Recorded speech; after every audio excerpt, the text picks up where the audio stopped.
Here's another one of these car auto renewal stories. My wife and I had the opportunity to live after I retired in Ecuador, South America for 6 years. And we had to sort of revise our approach to driving because there are multiple reasons. There are huge potholes in a lot of the streets down there. There's a transito police force that are always looking for you to be driving while gringo so that they can come and extort money from you.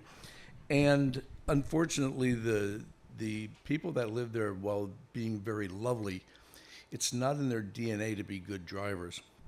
But we decided to get a driver's license anyway, and most expats didn't, probably because of the cost of the car, but also you had to get the license, and the test was in Spanish. So that was the rub. You could get a question bank of 300 possible questions, and you only had to take a test that had 20, but it was all written in Spanish. I speak a fair brand of Spanish. My wife was studying it, and when we took the test, we both got 20 out of 20. So that was step one. We thought that was going to be difficult, but that was very easy. Then we had to take a driving test. For that, you have to go to a driving school and schedule the test, which we did in a super subcompact car with power steering that didn't work. So you had to parallel park. They're all standard transmissions. You had to take off on a hill, which was no problem. We had driven standards before. So I went first. Everything was going fine. The guy passed me. Janet gets in the driver's seat. He takes her down to the busiest open air market in town.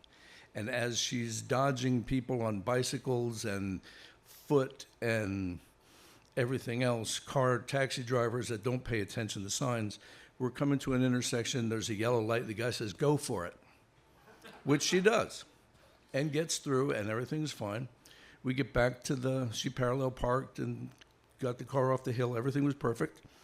We get back and said, "Well, you failed the test." And she said, "Why?" And, well, a little sharper than that, but why? And he said, "You ran a red light." And she said, "You told me to go." He said, "It's an automatic failure. You're out." And I said, "Look, man, she's a very safe driver. She needs a license. What happens if something happens to me? She's going to have to be able to get me there." He said, "I can't help you." I said, "Will $20 help you?" He said, "You bet." All of a sudden, Janet is a card-carrying driver's license person in Ecuador. So we get through with that. And we think, okay, now we have to go and renew our registration. That's going to be the easy part.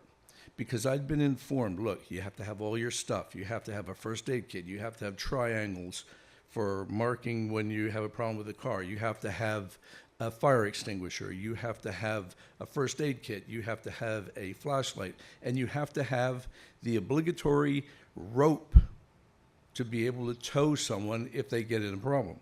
We saw people on the highways down there being towed with just a clothesline.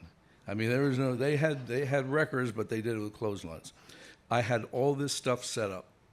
We went through the inspection. The guy said, "Okay, do your lights, do your wipers, do your backup lights, hit your horn.